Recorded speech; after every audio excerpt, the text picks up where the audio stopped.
Hello, everyone, and welcome to the CAA live town hall event, Conversation on Reforming the Towing Industry live panel discussion. My name is Lisa Bragg, and I'm the founder and CEO of MediaFace, and we're a Toronto-based consulting and content creation firm. MediaFace is a two-time recipient of the Growth 500 Award for the fastest growing business in Canada. So I'm your moderator today. Let's get right to it. On June 29th of this year, the Ford government announced it was launching an internal government task force that will look at improving safety, consumer protections, and industry standards for the towing industry. Provincial oversight of the towing industry is something that CAA and other industry partners have long been working toward, and today's panel will discuss current challenges within the industry, what consumers are saying and thinking, along with some proposals for reform and oversight.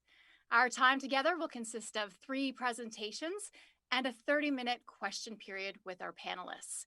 And throughout, you will get to participate. It will not just be me talking or our panelists. We want to hear from you.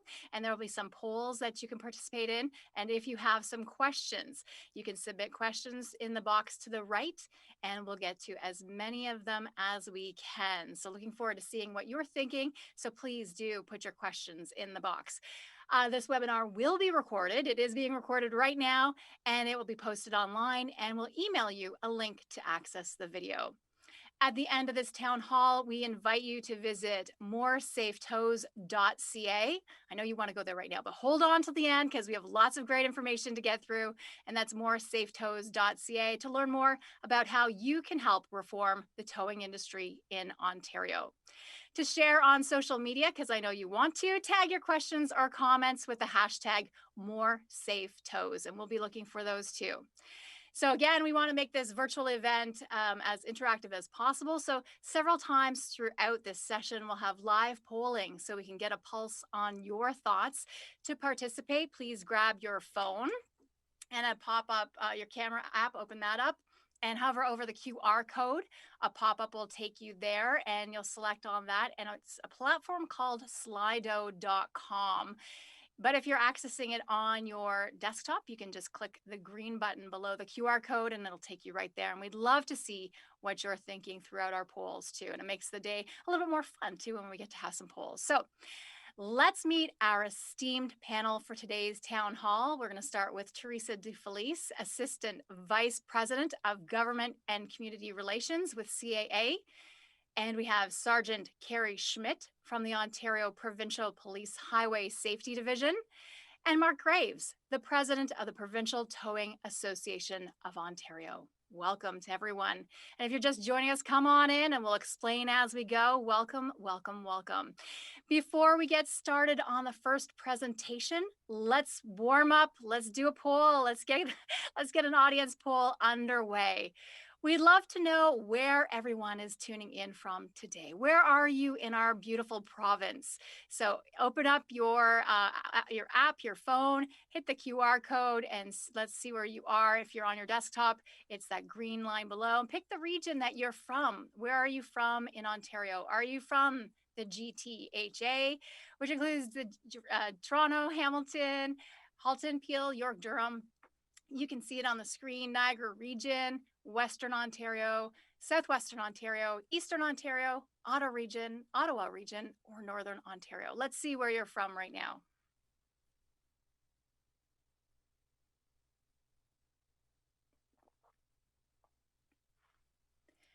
Well, that's fast. And I love this. It feels like we're on some sort of election night or something. But anyway, there's where we're from right now. So a lot of people coming in from the Toronto, Hamilton, Halton, Peel, York, and Durham region. And of course, Guelph, Kitchener, Waterloo is also here with us today. So great to see all of you. It's important for all of us to hear your voices across our province for sure. The province really needs to hear what you're thinking, no matter which region you're in. It's a really important issue for all of us. Great. We'll wait another second to see if more people report, but I think the GTHA, with a lot of the population, is taking a lot of this right now. So, well, thanks for playing along. That's great. We were neck and neck with Southwestern Ontario and Northern Ontario for a second there. That's exciting. Anyway, okay. It's neck and neck there. And hopefully you haven't closed that yet and you're having fun along with me. Another warm up. Do you work in the towing industry? We want to know, are you in towing? Are you a tower or a tow truck operator? Are you just a person who's interested in towing overall? So we want to know, do you work in the towing industry? And let's see where you are right now. This one should be easy. Yes or no? There's pretty much no gray change there, no gray. No, 56% right away. Okay, 44%. So good. That's really good to see that lots of different, we have no and yes going here, that not everyone who's in towing, but that towing is still represented because we want to hear from both voices or all voices today. So, okay, I'll wait for it to get a little higher because I have 73 people online right now. No, okay, we're heading towards less people in towing. And I think we'll also be able to show this a little bit later when the final results are in, because it's a little slow in tabulating all of them. So I'm sure most of you have already raced to your phones or onto your desktop and put it in. So okay, let's call it there. Thank you. Okay. Thanks for participating. And again, we'll do more of those throughout as we go along, so you can participate and we can see what you're thinking and take your pulse at that point. So with that, I will now invite Teresa to share how CAA has been involved with reforming the industry and what some of CAA's proposals are to make the industry better. Teresa. Thanks, Lisa. And thank you everyone for joining today. We really appreciate you taking the time to discuss what we feel is a really important issue. In fact, CAA has been involved with addressing issues in reform in the towing industry for over a decade. First assessing, what's happening out and about, and then over the years working with groups like the Provincial Towing Association, our policing partners, and much more as we'll go into the presentation. Today, I want to just sort of tell you what we're going to cover very quickly. We have an agenda. We're going to talk a little bit about what are some of the current problems facing the towing industry. What are people, the drivers that take to the roads every day, and the motorists who need this service? What are some of their behaviors, fears, and beliefs when it comes to towing in Ontario? Why the need for oversight, and why are we at this point today in hosting this webinar? And then CAA has some suggestions, again, based on work with other partners, on what a proposed framework should look like, could look like. What does the government need to think about when it comes to putting regulations together or taking a look at what needs to be done in Ontario when it comes to the tow industry? If we just go to the next slide, we're just gonna breeze through the next picture. So this is current problems facing the towing industry, and then we're just going to go right into it. So here's what I'll tell you about what we have learned over the years, and what most people don't even realize is when it came to talking to all the different partners. Again, I mentioned some of them: the police, the Provincial Towing Association, our own network of local contractors across the regions. In the insurance industry, as well as the provincial government and the various ministries there, is that there was a lot of consistency that these boxes seem to be what's sort of plaguing towing in Ontario, and has been plaguing towing in Ontario for a long time. So right now, there's a lot of inconsistencies across the province, where you have a small number of municipalities who've decided to put together some bylaws. In fact, there's only 18 municipalities out of 444. The provincial government has also put a couple of rules in place over the last number of years to address some small fixes that were identified through a report in 2015. But what we found is that there's a lot of enforcement inconsistencies. So, there's a lack of consistent enforcement around what the rules are, how the rules are put in place. And there's a lot of different interpretations, even among the industry and those like the commercial vehicle inspectors. And so, this also is prompting a bit of an issue around how we need to make some changes. Regional inequality, for many years, when I first started at CAA and looking at this issue, what really ended up being talked about was the problems that we're trying to deal with are just a GTA problem that exists in Toronto and the surrounding municipalities. And towing is very different in the GTA or the GTHA than when you go out to rural Ontario. So in the GTA, you've got huge volumes of traffic, lots of operators. They're doing short distance tows for the most part. But when you head to Northern Ontario, you may have less operators, but those operators are doing tows of over 100 kilometers, sometimes 200 kilometers. They're dealing with commercial vehicles in a different way. And so the way that this business operates across the province is also very different. And that has created some challenges when it comes to how to address issues with the towing industry. Because of regional inequalities, because of the differences across our province, there's a lot of business model challenges. And the towing industry has various different models. You have those that work for organizations like us, CAA. You have some that work just specifically for body shops. You have towing industry that works for auction houses or dealerships. And then, of course, you have those that are serving the general public or whatever contracts they get to do towing. And so, how does a business adapt, and how has the business adapted? Because, regardless, things are always changing. The environment is changing. Look what we're dealing with right now in terms of a pandemic. How does a business survive all of these different challenges? Traffic incident management is probably the thing that most people are familiar with, in that this is what's happening on the roads when there is a breakdown or a collision. And, there really is no strong standard or rules when it comes to the towing industry on how to do traffic incident management. There's a lot of good providers. There are some rules around basic things that need to be done through provincial regulations. Like, a tow truck cannot stop traffic in a live lane of traffic. Only people who can do that are the Ministry of Transportation.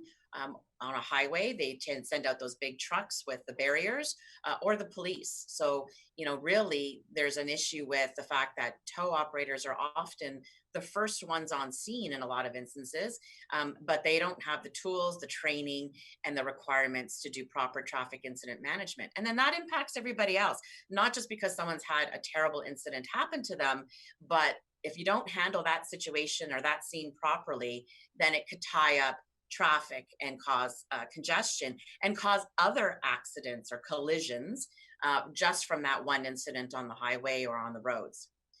Chasing and fraud. So, what is chasing? Some people know what it is. Some people don't. Typically, it is referred to in the tow industry as chasing or chasers. They speed to the scene of a collision. How did they hear about that collision? Well, sometimes they scan police frequencies. Sometimes they are watching apps like Waze, where we now sort of plop in when we see something, someone's had a breakdown or a collision. And chasing is seen as a bit of a gateway to fraud, in particular where it comes to the insurance industry. And so, it's the first on scene or the first sort of line of business when it comes to needing and addressing a crash. So you could have a referral to a body shop. The body shop is charging the insurance company. Could have legal connections. You could have medical connections, or car rentals. And so this is often talked about a problem that exists when it comes to the tow industry. What does competition look like? And so, what is fair competition? You've got a lot of, long-standing businesses, especially throughout Ontario, mom and pop shops who have become great businesses in Ontario, that have either transferred down the business to their children or continue to survive through strong business practices. But when you have certain types of operations that are existing in the province, it's really hard for bricks and mortar to adapt when you've got a lot of people who just open their doors, close their doors by a simple change of a name on a truck. And so, what is fair competition in this province for an industry? And unsafe road conditions. And so we talked a little bit about that with traffic incident management, chasing and fraud. This leads to unsafe roadside conditions. It leads to people who are driving, who are experiencing these incidents, feeling very vulnerable, unsure of what to believe. And you'll see some of that in the data that we're going to present to you. And then what about capacity and capability? And so in talking to the industry, the biggest thing that we found is there are a lot of issues when it comes to people going into this business. does the industry have the reputation, the credibility that it deserves in order to be strong and viable? There are not a lot of people who are jumping up to say, I want to work 24 hours a day, 7 days a week in all weather conditions. And so therefore, how do we, this is one of the problems that we are still going to be driving, and we're going to be driving for quite a while. How do we make sure that we have a strong, viable, reputable industry, properly trained in order to serve the motoring public? And so this was sort of all the problems that arise. And if we flip to the next slide, what you'll see is that these were some of the key themes that came out of what people wanted to see, right? Consistency around enforcement regulations, and that there is consistent, harmonized regulations across the province. When you only have 18 municipalities in Ontario regulating the industry, you do not have harmonization. And again, I talked about business models. It doesn't seem like it's a big deal, but it can be a big deal when you want to work in the GTA, maybe 3 or 4 municipalities, because of course we all don't just stay where we live. We drive to work, we drive to visit family, we do recreational things. And what's happening is if a tow truck company wants to be able to serve in all of those communities that have licensing, they have to pay different fees in each of those municipalities. They have to know what boundaries they're operating in. The motorists could be charged different fees based on all of those. So there's a lot of confusion for motorists based on current and past experience. So harmonization and consistency was a very common theme that we heard from all the stakeholders that needs to happen. Of course, we've talked about the need for a professionally trained, respectable service. And so, the consensus out of what the problem is and where it needs to move to is a safe, professional, and capable towing industry in Ontario. And I think that they deserve that. There are a lot of amazing operators in this province. Effective traffic incident management, I highlighted a little bit about this. This is really about how do we deal with collisions on our roads? What is the role of government in that? What is the role of police? And we'll hear from one of our panelists later about that as well. And what to do for the tow industry, and how do we prevent other collisions, lengthy delays and tie-ups on our highways and our roadways, and how do we make sure that the roads are as safe as possible when it comes to dealing with an incident. Centralized oversight and recourse. And so, this came to the fact that there is inconsistent enforcement. And so, do you have a division of government that does this? Is there a body that does this? But really, the stakeholders in this really feel that there needs to be the right place to oversee the industry, address the issues, make sure the standards are being met, but also deal with the problems. Because right now, when somebody has a complaint, they don't know where to go to. Do you complain to the police, to your local counselor, to the Provincial Towing Association, to the tow company, your insurance company? There's a lot of things that do happen and can happen, and complaints, there's no centralized place for us to realize what are really the big issues that are happening. And obviously, any as big as this is, what this has told us is there's a lot of people who have an interest in this. And so we need to make sure that there is proactive multi-stakeholder engagement that's happening in order for this to go forward. So if we just go on to the next slide, we're going to talk about some of our survey data. And what I'll tell you about our survey data is that we hired a company called Campaign Research, which did an online panel survey from April 21st to the 24th, so not too long ago. And we surveyed over 5,000 drivers with a G-class license. They were all G license holders, G1, G2, G. And if we just go to the next slide, what you'll see is some of the data that comes out that talks about, consumer behaviors and fears. This is telling us that nearly 2/3 of Ontario drivers who took the survey had requested towing and roadside assistance in 2020. And what's amazing about that is this was only, 2020 at this point was only January to April. 63% of the respondents had needed towing services. This is a very much needed service on our roads. But when we asked them further questions, what came out very apparent was only 1 out of 5 Ontario drivers feel very protected when they came to towing and understanding what the rules are and how they can protect themselves. 4 out of 5 respondents feel that the involvement in the province in the tow industry would definitely or possibly better the industry. And an overwhelming majority oppose the idea of anybody driving a tow truck without specific tow truck driver education training.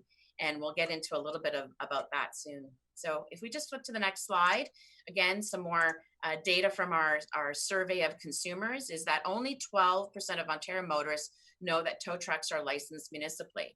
And so what I'll just say out of this is it's only 5% of Ontario that has some sort of rules in place at the local level. I already mentioned that they're all different. But most people either didn't know what is available. Some people knew there were some little bits and pieces at the province. Some people knew municipalities did it. Other people already assume that the province is doing it. So we know there's a huge gap in understanding how this industry operates. And then that also affects all those other things that I just talked about in terms of some of those problems. We move to the next slide. So what are Ontario drivers feeling when it comes to regulations? Over 90% of Ontario motorists agree with regulations. 95% agree actually with regulating, having a tow truck licensing system in place. Because you know what, for the most part, if you're just doing medium duty tows, so just towing regular passenger vehicles, all you need is a G-class license. So, having a specific license in place was supported by 95% of Ontario motorists, as well as having towing training and certifications. So, having those proper standards that are trained, that that everybody who operates in this business has a minimum level of understanding.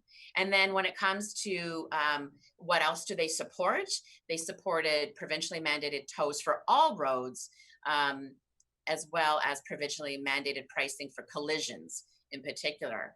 And not represented in this particular picture, but we talked about some of the other industries in that gateway with towing. 86% agreed with also the government looking at vehicle storage pounds, body shops for collision auto body repair, legal services, medical rehabilitation, and even car rentals stemming from collision claims. So, there's a potential there for the government task force to take a look at. Over to the next slide, we asked what people felt would be the biggest benefit coming out of creating a regulatory system. And 79% of respondents really feel that that consistency was very important. So they agreed with the stakeholders in the work that we've done, that consistency was the best outcome, as well as the fact that this should actually create better consumer protection, that Ontario drivers who are needing towing services will have better protections in place.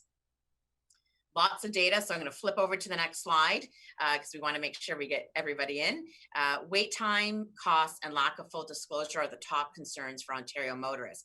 So when we said whether you've experienced a tow or not, what are your biggest concerns when it comes to having to place that call or having somebody show up at your vehicle saying they're there to tow you away? Well, if you haven't had a tow truck show up, waiting a long time, obviously in precarious situations like on the side of a highway when vehicles are going 100 kilometers an hour, that's a huge concern.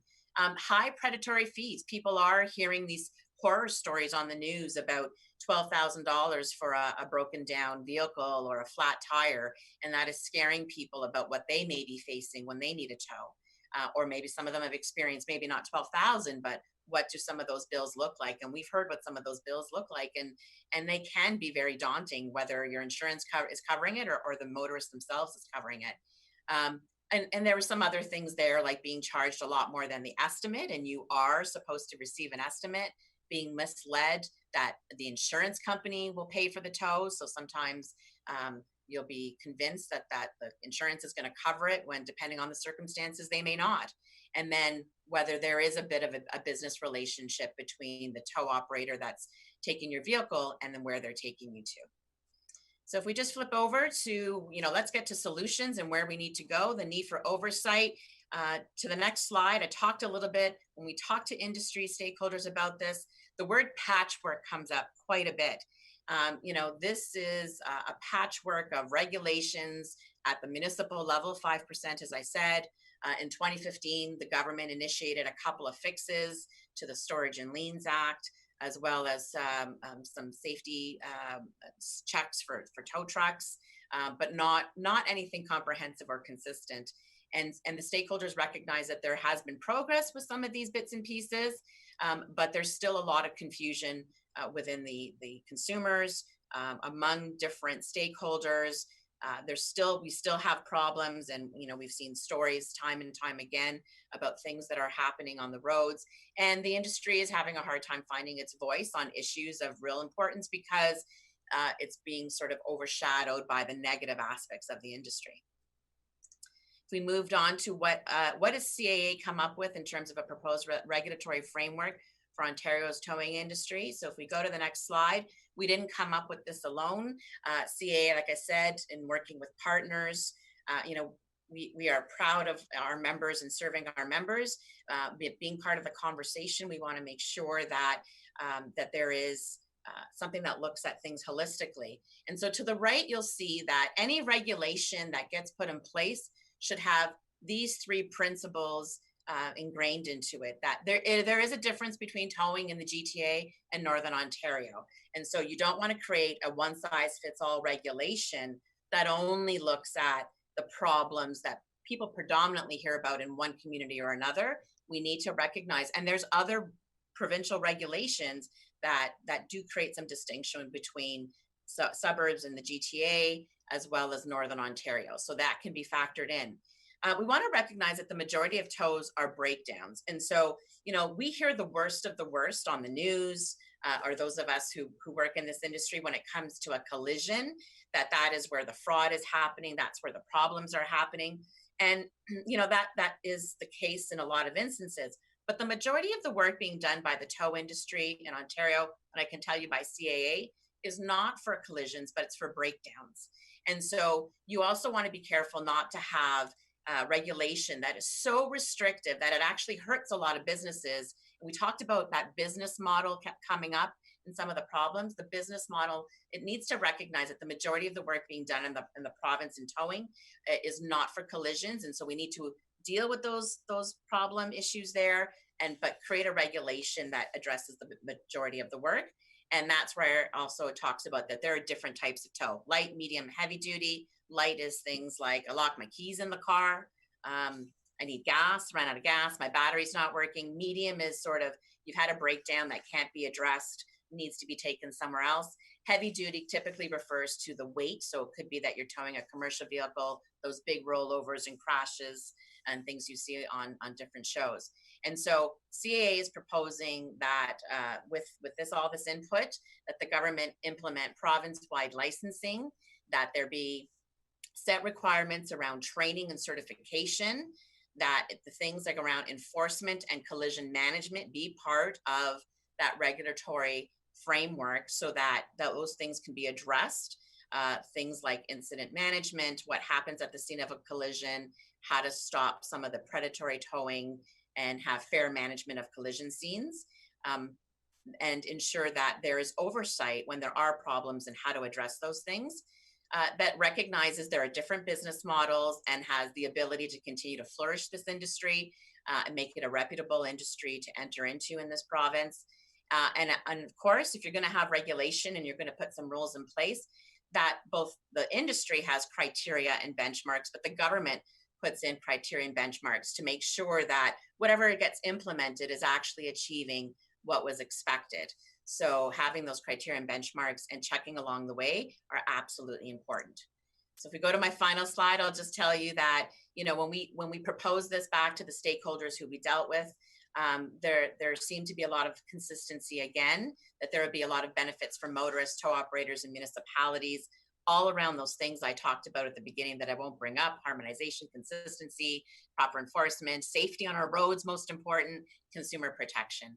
And with that, I think I'll conclude and find out if there's any questions based on a whole lot of information I tried to share in a short amount of time. Teresa, that was a lot of really good information. And as someone who's lived across the province, I've lived in the Sioux and Peterborough and Hamilton, rural, urban, the whole bit. I can really see and relate to so many things that you brought up. So thank you for your presentation. We do have a poll right now that we want to get to, but then we do have a question for you. So you're not off the seat yet. Let's go to the poll now. So why did you join us today? What were you thinking when you joined us? So is it A, I had a bad towing or roadside assistance experience. I drive frequently and am concerned about predatory towers.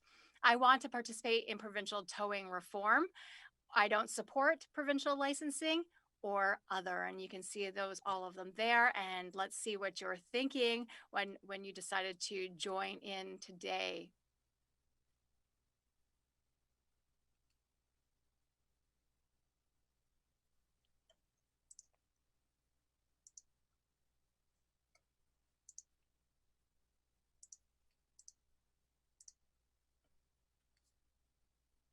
Okay, people want to participate in towing reform. That's great.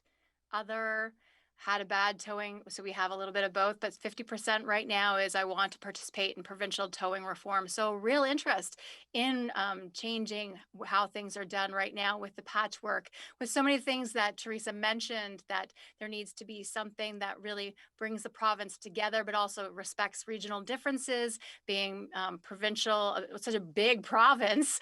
There is a lot that needs to go on here. So it's really that we're seeing the mix of the other two. So I drive frequently and I'm concerned about predatory towers. So those are the things there. We don't have anyone right now saying they don't support provincial licensing. So that's really an interesting tell there, with about 124 people reporting now. And I know there's so much we want to say and so many other things we need to get through. So let's put the one question that I have right now to Teresa. I have many, but I'm just going to ask you, Teresa, really, how will licensing make things better? How will licensing do that? Well, I think that, I talked about some of the problems that are being faced. And so, consumers, we put rules in place, or the province puts rules in place around consumer protection all the time. We know that there's a problem. We're hearing it through various forums like coroner's inquests of the past. Um, the group that regulates insurance in the province took a look at fraud and identified towing as an area that needs to be addressed. And so, at the very least, it should address some of those consumer protection issues and address sort of the bad apples that are happening, or the bad elements that are happening, because ultimately, like I said, there's a lot of good operators. But also from a CA perspective, and working with the industry, is there's a lot of hardworking people who come to rescue people every day. CA rescues over 1 million people each year. We want to make sure that the industry is strong, viable, and healthy. And so, giving it the professionalism and the certification, making sure that the safety is there, both for the driver that's getting the service as well as for the industry that's giving it, is really, I think, what will come out of putting regulations in place. Yeah, because there are so many professionals out there, including my cousin in Fenland Falls. So there you go. Um, time now for another poll. So thank you, Teresa. Let's do another poll. And I know you're keeners, everyone who's listening, so you probably will get this really fast. So the slow down, move over law came into effect in 2015. Which of the following vehicles must you slow down and move over for? And you can see the options there. So is it A, fire, police, and ambulance, B, fire, police, ambulance, and tow trucks, C, fire, police, ambulance, and utility vehicles, D, fire, police, and tow trucks? So if we can see what you're thinking, we want to know. Do you know? I hope you do know. And we have somebody who really knows this one really well coming up in just a second. So we're going to have Sergeant Kerry Schmidt join us on the stage, and he's going to talk to us a little bit about what he sees on the roads every single day. And maybe we'll go quickly over what this is. But it looks like most of you are coming in pretty clear. We have 70%. We have 60 people responding so far. Fire, police, ambulance, and tow trucks at 70%, fire, police, and ambulance at 23%, fire, police, ambulance, and utility vehicles. So it's not 100% on which one it is. So Carrie, maybe as you join the stage, you can give us the right answer here. Awesome. Yeah. Thank you so much for having me. A pleasure to be here, and a very engaging, very important conversation that we need to continue having. And for me, the passion for the slow down, move over legislation has been in place for a long time, but it came at a time when we had seen officers being killed and first responders being killed. And I know across North America, is it one every couple of days, or maybe even more often, where people are getting hit, struck, and killed as a first responder at a side of a road incident. And we've had 5 OPP officers die since 1989. Obviously, the answer, police, fire, ambulance, and tow trucks. Their lights may be different colors, but the legislation is very clear. When you see those first responders, those vehicles on the side of the road stopping and assisting someone in distress, you are required to slow down as you approach, to move into adjacent lane if there's one available, proceed with caution as you're going by, and be prepared to stop if necessary. You don't know what's going on, and so often it ends badly when there's a collision because someone was just not paying the proper attention. So, when it comes to towers and first responders, they're on the sides of the road all the time dealing with roadside emergencies. And again, that's why we're here talking about the issue around towing. There is that task force that's ongoing right now, and the OPP are certainly part of that. And we want to provide input into this task force to get rid of the criminality, the abuse, and the fraud that is happening within the industry. It's not everywhere, but is an issue, a big enough issue that needs to be addressed, and that's why we certainly are passionate about that. Lots of concerns regarding what is the driver's responsibilities, what are the towers' rights, and as law enforcement, we are responding to calls for service all across the province. Now, a lot of talk has been about the GTA and the urban areas, multi-lane highways, very busy, lots of traffic, and with that there can come considerable delays, and that's why we need to have rapid response when there's an incident, and that's where we have towers as part of that equation to clear vehicles from the scenes. And how does that happen? Again, the bylaws that apply in municipalities, like Teresa was speaking about, is certainly not all across the province. The bylaws are very specific to their areas, and they don't apply to provincial highways. And that's one thing that a lot of people maybe don't realize and don't understand, that the licensed tow trucks that you see licensed in the municipality that you may be driving through on a provincial highway, that license is really not part of the equation for the provincial highway recovery. Yeah, Now, Carrie, I think that I'm just going to jump in because I think that is a big part of the confusion is that you're driving, as Teresa mentioned, or all of us, we're always driving to different places. And so that you think it's one way in one area and then you go into another area and it's something together different. But we hear from time to time about this first on scene practice. And it's one of the reasons why issues exist in towing today. Can you tell yeah. us a little bit about that and explain what the issue is? So the first on scene premise, that's I guess an agreement, and I don't know if it's just a best practice where if there are multiple tow trucks at a scene where a vehicle is required to be towed from the scene, again the onus or the ownership of selection of that tow rests on the owner of the vehicle or the person responsible for that situation. Now, if that person is not able to make a decision, or maybe has been taken to the hospital and they are not there to make those decisions, and the OPP or the police service are there, we may use on-scene tow vehicles to assist with the removal of the vehicles to obviously clear off that scene as quickly as possible. We want to keep these highways moving. And so in those situations, the Highway Traffic Act does give us authority to use whatever means is necessary to remove a vehicle from a scene, and that will include the first available tow. Now, with that comes maybe the perception that they're all racing to the scenes and going under the authority that we're here, the police need us, and that they are acting as an emergency vehicle. And that's certainly not the case. Tow trucks and all drivers need to obey the rules of the road at all times. And even law enforcement, there may be certain exemptions that apply, but we still need to exercise and show the proper example of how we should be responding to these scenes. And I have seen plenty of examples of tow trucks breaking the law, going through traffic lights, cutting vehicles off, driving on the shoulder, and that is certainly not the way we want to see things being conducted. It also includes at the end of it, how these bills and how these tow jobs are being reconciled. And I've had many complaints from drivers calling, wondering why they're getting these exorbitant bills. And one thing I want to be clear as well, when they talk about an OPP contract toll price, that doesn't mean anything in terms of law enforcement.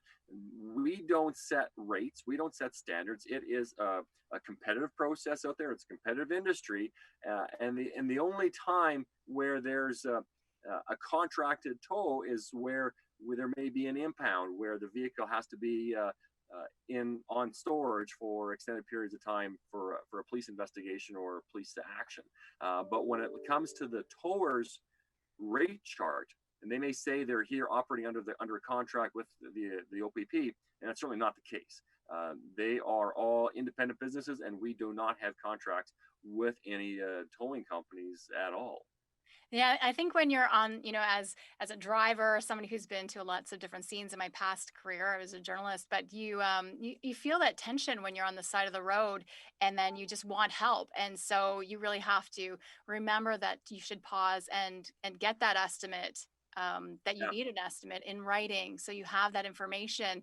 I think we're all just very stressed, no matter what. If we're still physically fine at the side of the road, it's a very stressful situation if you're not used to being on the side of a highway, or even in a remote rural area with a car you're that lost. isn't working. Yeah, if you're lost or obviously involved in a collision, this is the most stressful thing you're going to be going through. And for most people, that crash that we get called to over and over and over again, for them, it's the first experience. We get about 70,000 crashes every single year, but yet for those people, that is the worst day of their life for many people. And so, what I want to encourage these drivers to understand their rights. Certainly, what we would prefer you to do, again, if your vehicle is drivable, move your vehicle off of a live lane of traffic. If you stop in a live lane, you are putting yourself in huge jeopardy. We don't want you getting out of your vehicle and becoming a pedestrian, walking around, taking pictures, exchanging information as traffic is really swerving and avoiding you on a live lane. Even if you're on the shoulder, you're still not in a great spot. And we would encourage everybody to get off the highway to an exit, to a gas station, to a parking lot. And the first call, obviously 911 if first responders are required, or paramedics if there's injuries or criminality, but call your insurance company. Call that number on your pink slip and let them know you're involved in a crash. I'm on the side of the road.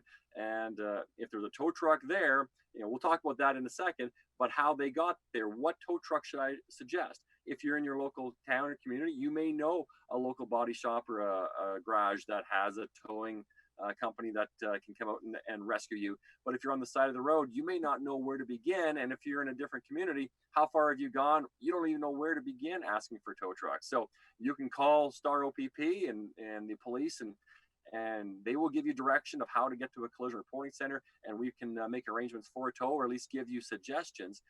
But one thing that people should also understand is that the solicitation of a tow truck on the side of the road is prohibited by law under the Highway Traffic Act. A tow truck driver cannot approach someone who's been involved in a collision and solicit business, solicit their services in this situation. They need to stay back. Now, again, sometimes they will be on scene, assisting with traffic, or trying, saying they're there to provide first aid and as a witness. But again, they're there for the business, and they want your money, and it is a business. So just drivers, when they tell you that they're here under a police order or police request, don't believe everything you hear. Call the police and be sure.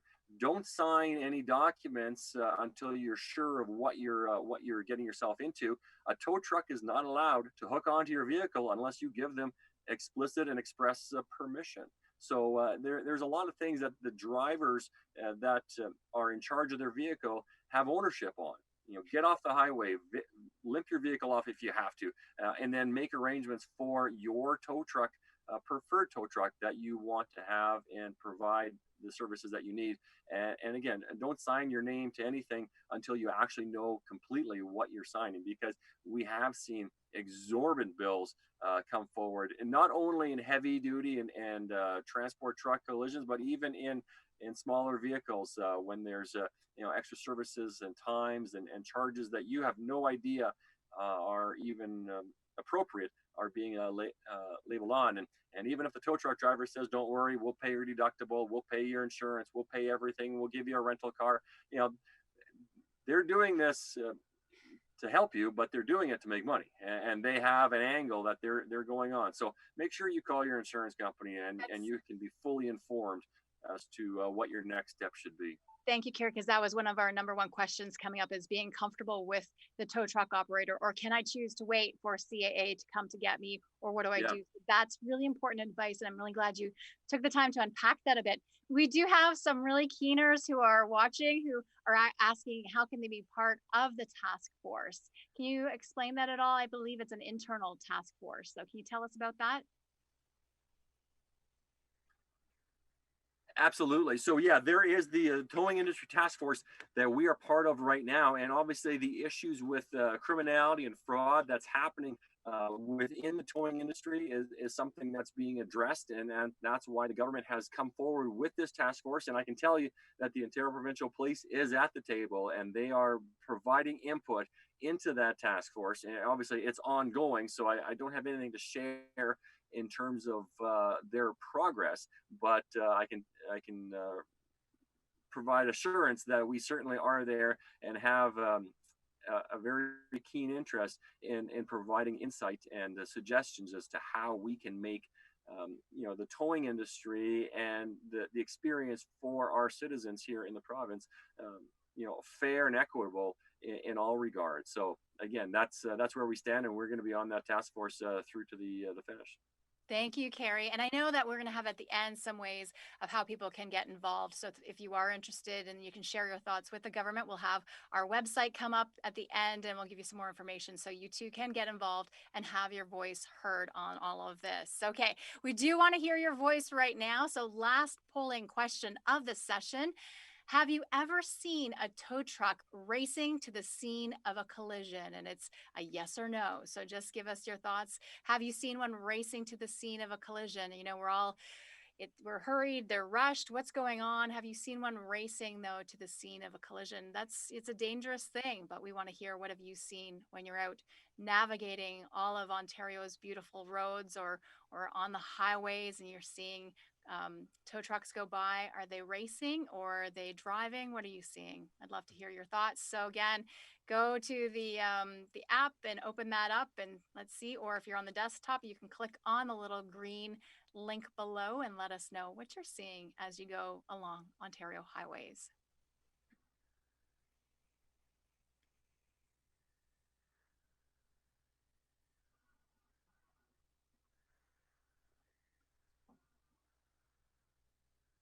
And I'll just give it another few seconds, because I know we have lots in our programming still today, and I know you have a lot. You have a lot to do to yourself today, so we want to make sure that we stay to time and give you as much information as we can on this very, very important topic. So yes, you know what? The overwhelming majority of people have seen a tow truck racing to the scene of a collision. So there you go.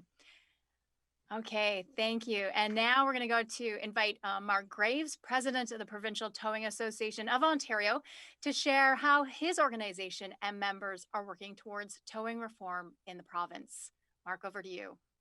Good afternoon. Thanks for having us. Thank you so much to CAA for putting this together. Having, I think, over 850 participants that signed on for this says a lot about the interest in the province for the towing to be reformed. The Provincial Towing Association was formed in 1998. We've been an advocate for the towing industry, for all forms of towing, since day one, and we've hold a high code of ethics and standards for our members. It's not mandatory in the province to be a member of the Provincial Towing Association, but the companies that are interested in advancing and growth and working safely and training using proper equipment are typically members of ours. We work together and provide information to help the industry move forward. About 2 years ago, it was time for the Provincial Towing Association to also move forward, and we looked at a complete rebranding and set a new mission statement to engage, evolve, and elevate the industry. So by engaging, we're reaching out to stakeholders from everybody that has a relationship to the province, or to the towing in the province, and using that engagement to evolve the industry, to elevate standards of practice and equipment needs for the safety of the operators working on the side of the road and for the motoring public. The safer things are, and the more training they have, the safer everybody is in these extreme situations when traffic's whizzing by you. And the fact of the matter is, as Teresa alluded to earlier, there is no training standards and no requirements for towing in Ontario at this time. In fact, just pretty well anywhere. This is really an initiative that we've all launched to work together with the provincial government as a groundbreaking type of legislation. Right now, somebody can go out and buy a $5,000 tow truck and literally the next day be out working for the police. There's no background checks required. There's no equipment requirements. There's no training requirements. There's, it's sad, but it's true. And there's, the industry has some bad apples, but just like every other industry there is out there, doctors and lawyers all have professional associations that they answer to. The towing industry has nobody that they answer to, and no real rules to answer to at this point in time. And it's not fair to the business practices of the professional towers, and it's not fair to the motoring public. So provincial licensing is a definite need to elevate the services on the roads for everybody involved. Properly trained tow truck operators can get the job done quicker and safer. That gets all the other first responders that are on scene also away from the scene quicker, and that reduces the chance of secondary accidents. All of these are key points to ensuring quality of service. And there's a lot of great operators out there, and we work with a lot of different police. And I've heard it said many times that police spend 95% of their time dealing with 5% of the public. And I think the same thing goes for the towing industry. You hear a lot of bad stuff out there, but you always hear the bad stuff. There's a lot of great towing companies out there that are out there to serve the public in a safe and effective manner and be fair. But there's always those bad apples, and again, that's where provincial licensing is required, so that we have a means of dealing with those types of situations. I think there's next slide, please. So the towing industry, there's all kinds. We get complaints, high tow rates. There's been an escalation of violence, especially over the last couple years, and in some cases, very extreme violence. There's insurance costs are escalating, and not just for the motorist, but for the towing industry also, because with no safety rules and training standards, insurance sees the towing industry as a high risk, and that high risk translates to high insurance costs. Those high insurance costs have to get passed on through the business to the consumer. So it's a vicious circle that just keeps going around, and education and training and standards are what we need to break that circle and create a new path. Fraud, I mean, fraud is pretty self-explanatory. Again, every industry has its bad apples, and fraud definitely there is cases of it, and it's hard to prove. And with a properly designed provincial licensing system, there will be legislation that allows for the ability for a panel or a group to reprimand the company that is engaged with fraud, and if it continues, they may not be allowed to tow on Ontario roads or something of that nature. Of course, this is speculation right now. We're just, we're trying to get this type of thing done. When it comes to chasing, it's a very hard thing for a motorist that's just been in an accident on the side of the highway and people whizzing by to decide what's safe and what's not safe. They're, as Carrie had mentioned earlier, they're distraught. They're not thinking clearly. I can't think of a time where people actually think to pull out their pink slip and call their insurance company. And when there's a tow truck sitting there offering, and sometimes not offering, but threatening to do things to take their vehicle just to get it off the road, and possibly exaggerating the truth by saying that they were ordered by the police to do it or something like that. Those types of things have got to stop. We need the industry to be respected, and we need the motoring public to trust the industry just like they trust other first responders. Bear in mind, all other first responders are supported by government and for wages and things, ambulance, fire, police.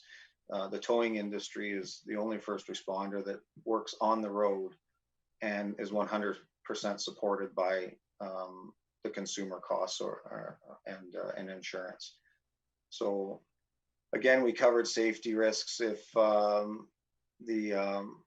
if we have untrained operators without proven equipment and proper equipment, it makes the job that much more risky, and that translates to risk to everybody involved. And we need to elevate the industry so that that type of thing is a thing of the past. There is unpaid tows are a problem in Ontario too, where the motoring public has a vehicle towed and insurance doesn't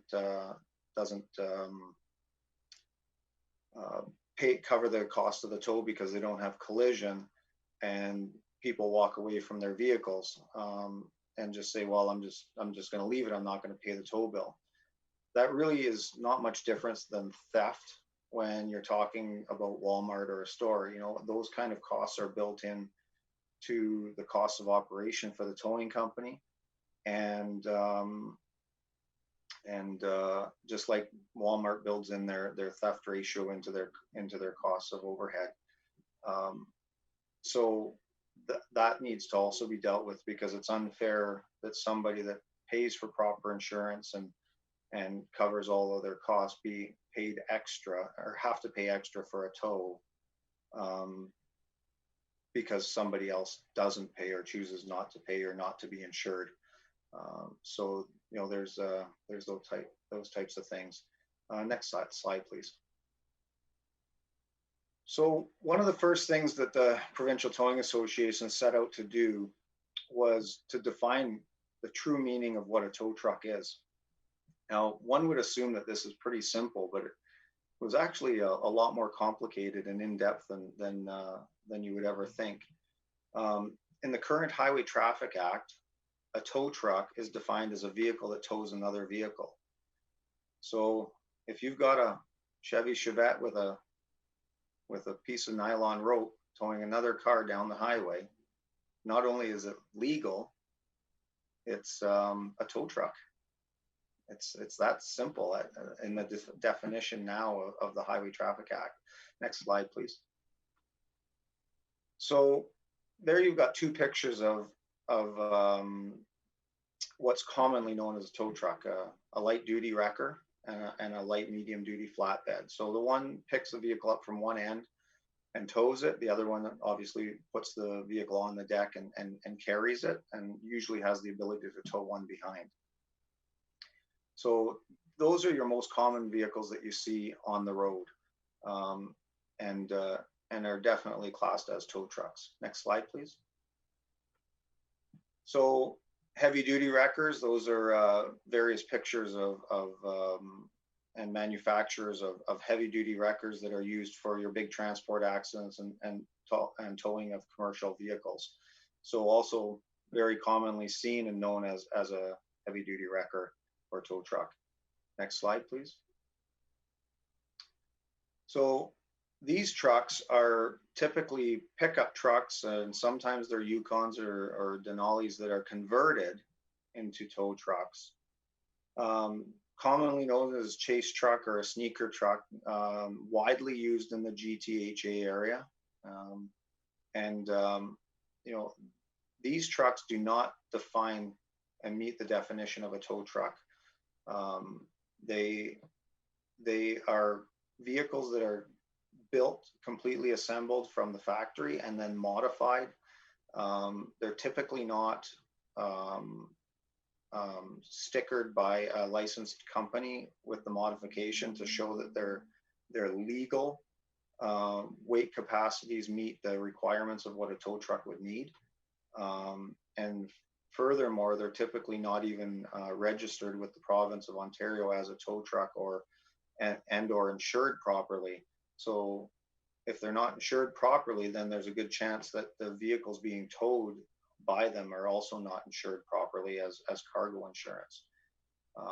So they do not meet the standards of what we consider the definition of a tow truck. Next slide, please. This is a unit commonly known as a quick swap, typically used by towing companies and people that own their own commercial fleets, so that they can tow their own units for breakdown.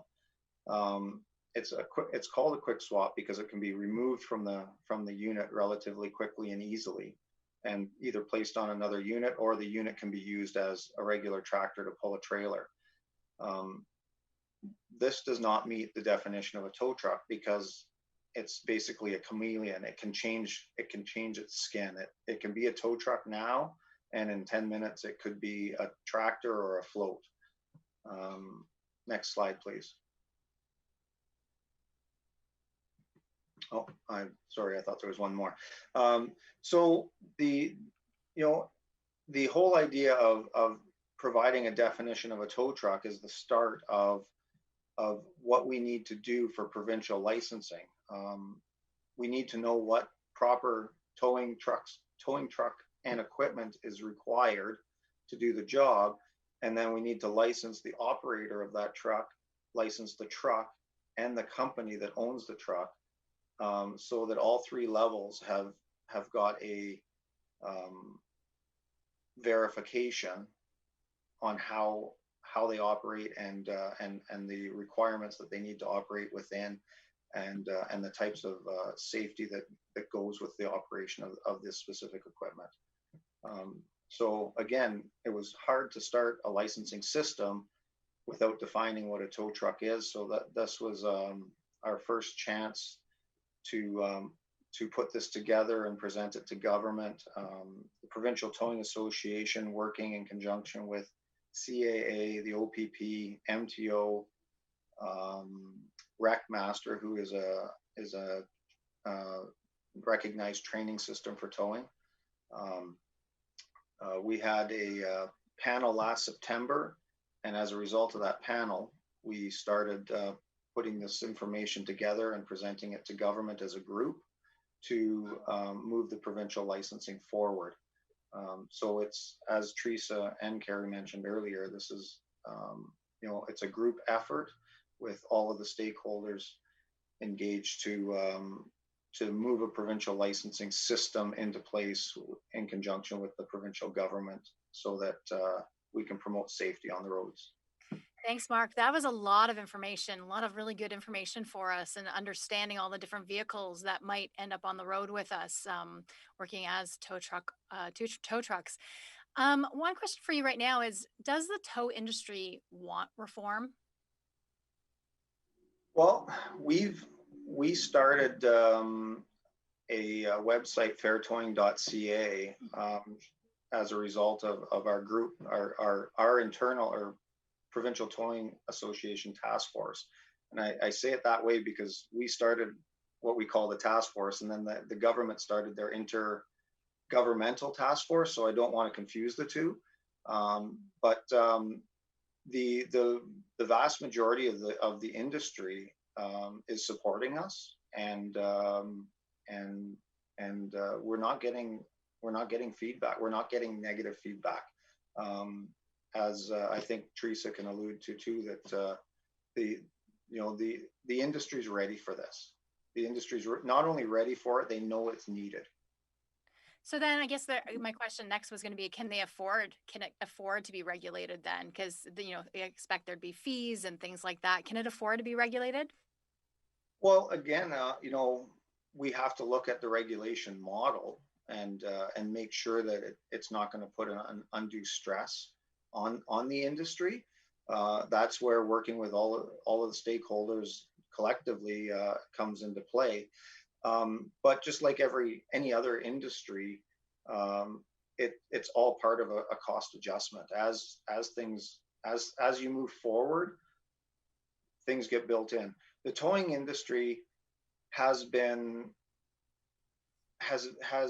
grown by all outside forces up until this point. Different trucks, different style of equipment, tow trucks and equipment are created due to manufacturers' changes and things like that.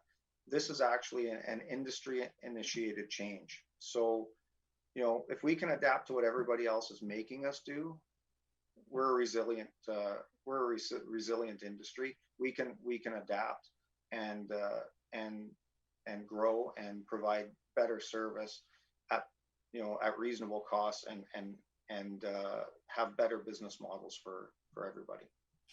And I guess one more question to you is: what's your biggest concern if the government doesn't move forward with this, at this time? Any big concerns? Well, a huge concern right now is the amount of crime and things that are happening within specific regions has been escalating over the years, and without provincial licensing coming into play, if that continues to escalate, it's going to put a lot of pressure on the industry, and it's going to drive a lot of the good companies out of the industry before we have time to fix it, and that's when you have problems. That's when an industry. Right now, we've got an industry that's still in good condition to grow and change. If it gets to the point where we've got too many people pushed out or leaving because they just don't want to be a part of that type of thing, then it's going to get harder and harder to fix the problem. And on top of that, it's going to affect the time it takes to get safe roadside recovery on the side of the road. Great points. Thank you. Thanks, Mark, for your presentation. And I'm going to bring back Mark, Carrie, and Teresa, and thank you all for your presentations. And now we're going to move into, we've been getting a lot of your questions. So thank you for submitting your questions to us. And we're going to get to those questions and put them to the panel now. Okay, let's get to the questions here. Great. This one's for Mark or Teresa. Would provincial licensing include zones or contracting out sections of the highway? So would that overrule municipal rules? I can read that again. So would provincial licensing include zones or contracting out sections of the highway? Would it overrule municipal rules?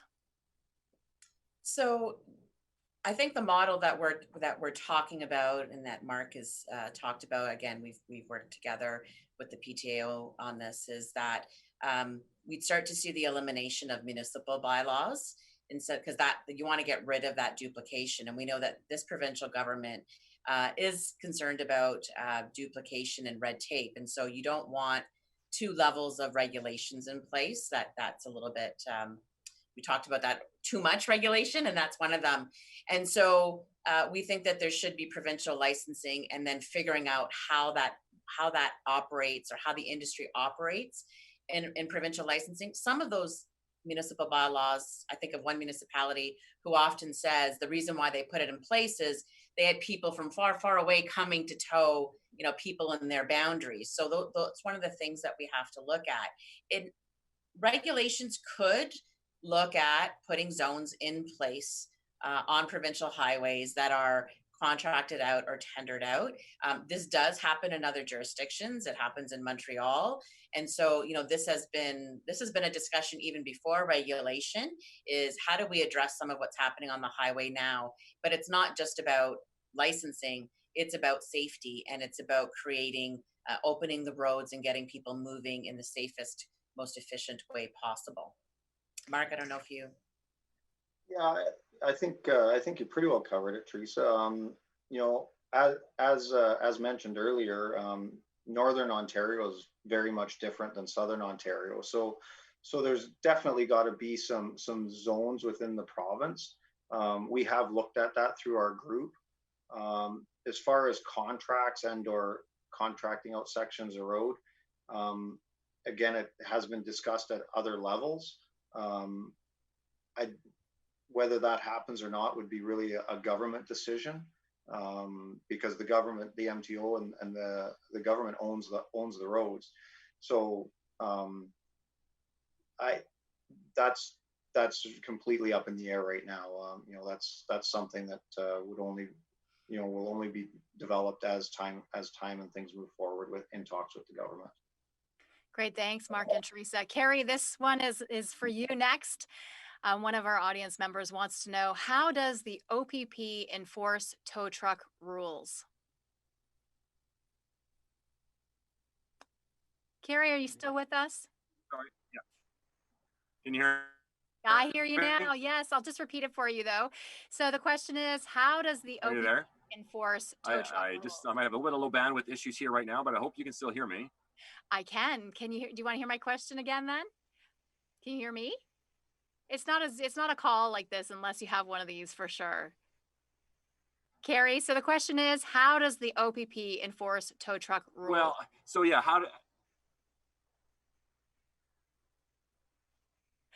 Well, again, the tow trucks are regulated under the Highway Traffic Act, and for someone to be operating a tow truck, first of all, there's obviously the licensing issues. They're commercial vehicles that. Can you hear me? Yes, Ken. Yes, please go ahead. So, yeah, sorry, I'm giving us a low bandwidth here. So, first of all, the CVOR registration is the way of licensing and coordinating a tow truck vehicles on the highways. Obviously, as commercial vehicles that are being operated by the drivers also have those same regulations of zero tolerance for drugs and alcohol. When officers are investigating a collision, for example, and the tow truck's on scene, we are to the tow truck, and the tow operator is sufficient and suitable and lawful and legally equipped to do the job. So there's a lot of work that can be done. I'm not saying it gets done. I think we'll have to leave Carrie's Very answer, often we because it's have a to little bit too broken ensure. up. So Carrie, we're just gonna cut you off because I think we're gonna lose too much of the meat and the information that we really need to be able to understand and how the OPP does its job to enforce tow truck rules. But you know what? Maybe we can get Carrie back on to give us the answer again, or we can pop something in up a little bit later. But Teresa, I know you're here and you have solid bandwidth right now, so I'm going to throw this next one to you if you are ready. This is again from the audience. Although it's apparent more regulation is needed in the towing industry, what type of regulations are already in place to protect consumers? What resources should consumers already be aware of if they are the victim of poor towing practices? Did you get all that? Two questions in one. Over to you. I did. Yeah, thank you. So And the oh, hey, Carrie. We just moved on to another question, Carrie, but we're going to try and see if we get you back and with some bandwidth in a second. So we just got asked about, how do consumers know those towing rules? And so there was some rules put in place or strengthened in 2015. And so CAA in 2018 came up with a towing bill of rights. It changed some of the way that the consumers and the tow industry was supposed to interact with consumers. But it's hard to get information out sometimes. And so if you go either onto the website that we're talking about today, there's a link to it called the Towing Bill of Rights.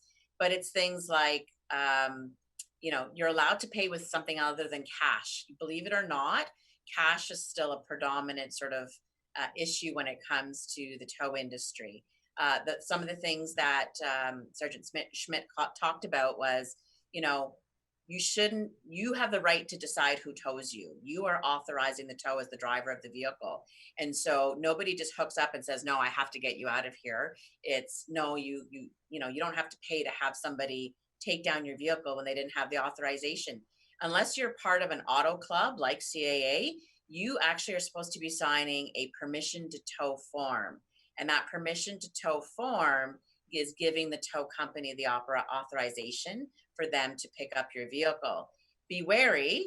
Sometimes that permission to tow is sort of wrapped up into what looks like a bill or an estimate. And if it's blank and you've signed a permission to tow the vehicle thinking it was just permission to tow, but the estimate or the charges part is blank, you've signed a blank work order.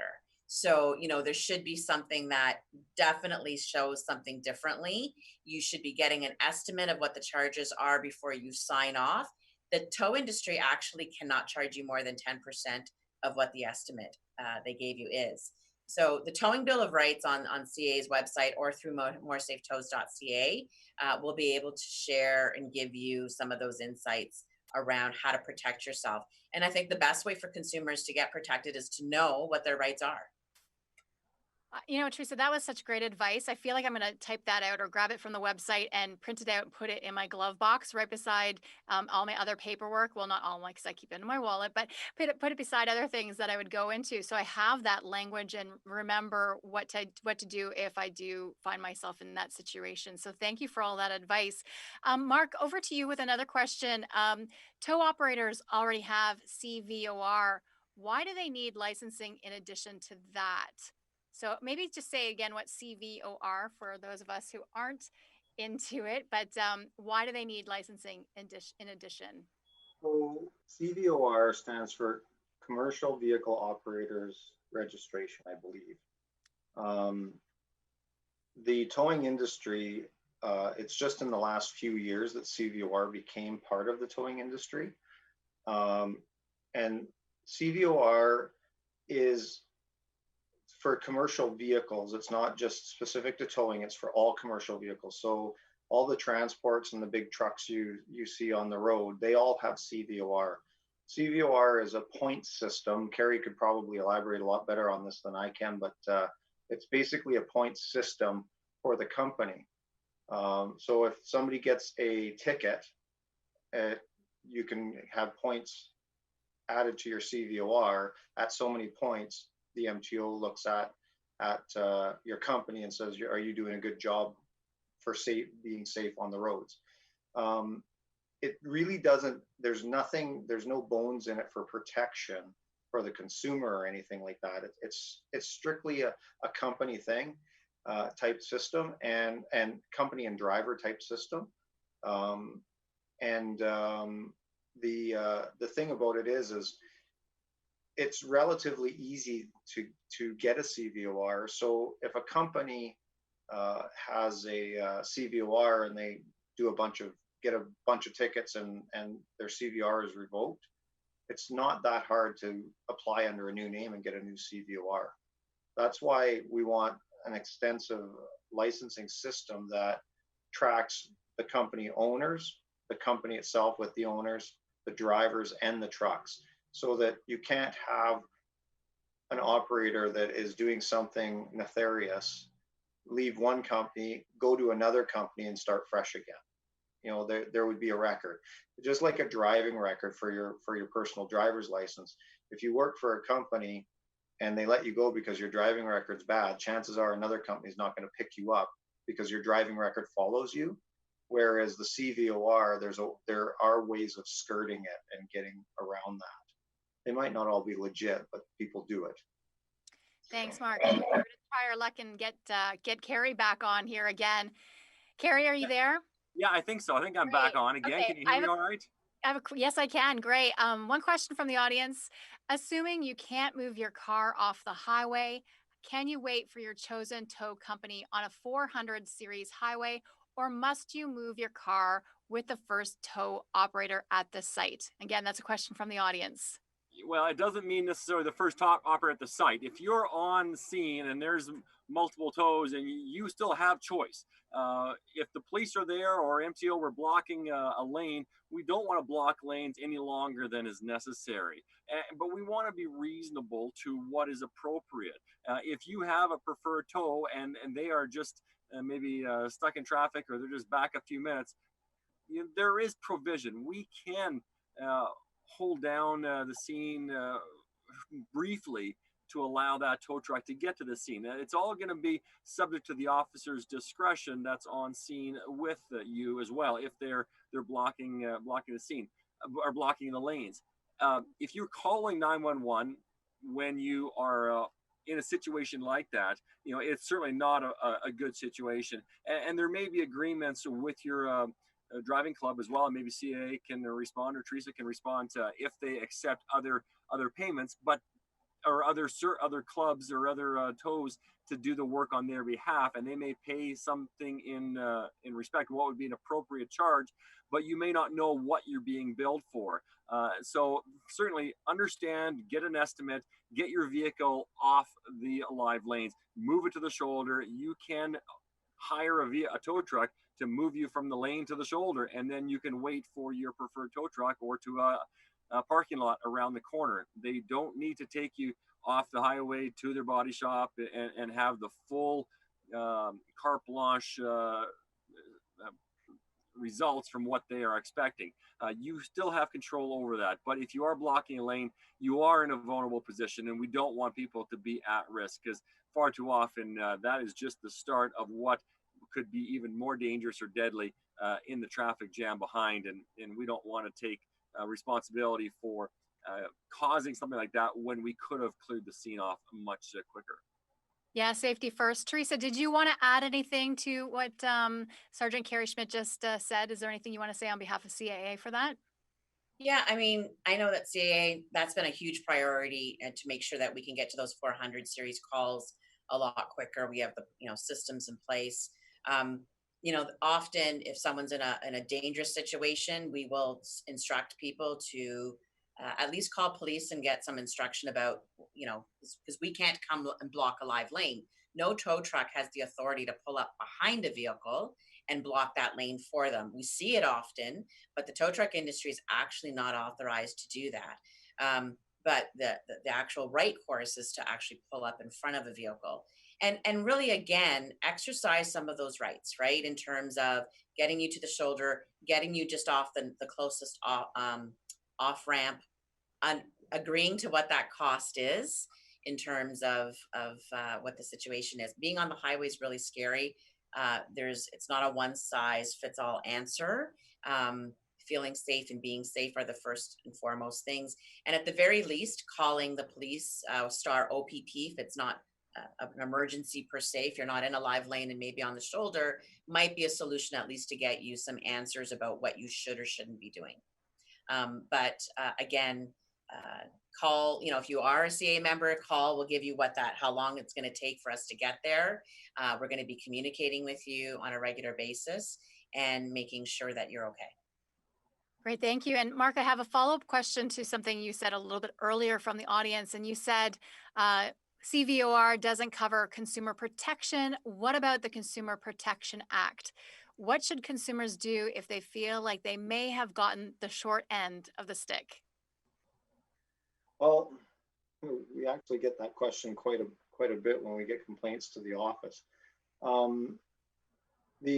Certainly the Consumer Protection Act can help you, but it's an after the fact. It's not something that you're going to use as a mediation tool. So if you've got an exorbitant bill and you may be forced to pay that bill to get your vehicle back, and then use the Consumer Protection Act, the small claims court system to launch a claim against the perpetrator, and then use that system. But again, it's not something that is going to help you immediately and fast. So there really is no system in place right now that protects the consumer on an immediate basis that I'm aware of. Anyways, it's you're almost always forced to pay the bill and deal with it, or else the costs keep escalating, which just makes it harder and harder. So Carrie could probably elaborate a little more on that too. Well, we're starting to run out of time, so I'm going to just move us forward to a question that all of you can answer, and I'm sure it's one that people are looking for their pocketbooks or their banking. But will oversight, and this is from the audience again, will oversight of the industry result in lower insurance premiums? So we're always worried about insurance costs here in Ontario. So any thoughts? And this is to any of you. Will oversight of the industry result in lower insurance premiums? I believe that if it's done properly, that yes, insurance premiums could be reduced, both for the towing companies and for the consumer, because again, with regulation and minimum training standards and regulation of operational practices, safety and less claims, less chasing to scenes and things like that, should reduce costs all the way across the board. Yeah, go ahead, Teresa. We're going to wrap up soon. Go ahead. Yeah, just that when it comes to the fraud part that towing is seen a part of, insurance is a very complex priced product that we all have to have. But what we're saying about regulation is that it should. The hope is to eliminate or mitigate fraud and people being taken advantage of, and where insurance is related, that it should mitigate that part of your insurance premiums. That should be one of the things that gets addressed. Okay, we're going to wrap up soon, but I want to just let everyone know, if you want to participate further, CAA has launched a website to make it easier. I think you've seen it on the screen. Get involved, MoreSafeTows.ca. The government needs to hear from you. They need to hear from people in Ontario about this issue, and they want to know, how are they going to establish this licensing, the oversight that's needed. So we'll have the material from this talk today on the website for you to review. You'll also learn more about the towing industry, and you can write your local MPP, and so we'll give you some information on that and let them know how important towing reforms are to you. So go to MoreSafeTows.ca. Now I really want everyone to give us their final thoughts. A question for each of you. Do you support provincial oversight? That's the question on my list here. Over to you. Teresa, you go first.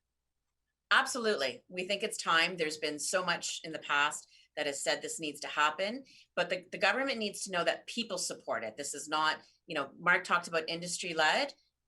in order for every MPP to know that it's okay to support this, we hope that people go to MoreSafeTows.ca and send a message to their MPP. We made it simple for you. Please do it. Well, from my perspective, absolutely. The OPP, we're part of this task force, and any legislation that makes our community safer and makes it, more reasonable for the interactions and day-to-day dealings is certainly going to be a good thing. But again, we enforce the laws as they are in place, and anything that does make the world a safer place is a good thing for us. Mark, quickly, final words. Absolutely. The Provincial Towing Association has been working with and pushing for this for a long time, and we've got the industry backing, we've got stakeholders backing, and we've got the government now seriously looking at it. So we're really optimistic and excited that this is happening, and the sooner it happens, the better. Well, thank you. Thank you, everyone, for joining us today. We want to thank everyone for taking some time out of their busy day to learn more about this important issue and how the industry and law enforcement are working together on the effort to reform. And we appreciate that you joined and participated in our polling and asking questions of the panelists. Much appreciated. And we'd like to thank Teresa DeVries, Sergeant Carrie Schmidt, and Mark Graves for joining us here today, providing their perspectives on what it will take to reform the tow sector in Ontario and to answer your towing related questions. Again, as we've mentioned a few times now, for more information, head to MoreSafeTows.ca. There are many tools there to help you tell the government your thoughts and that you support regulating Ontario's towing industry. And the government needs to hear from you. Thank you very much for your time today. Enjoy your day. Bye-bye.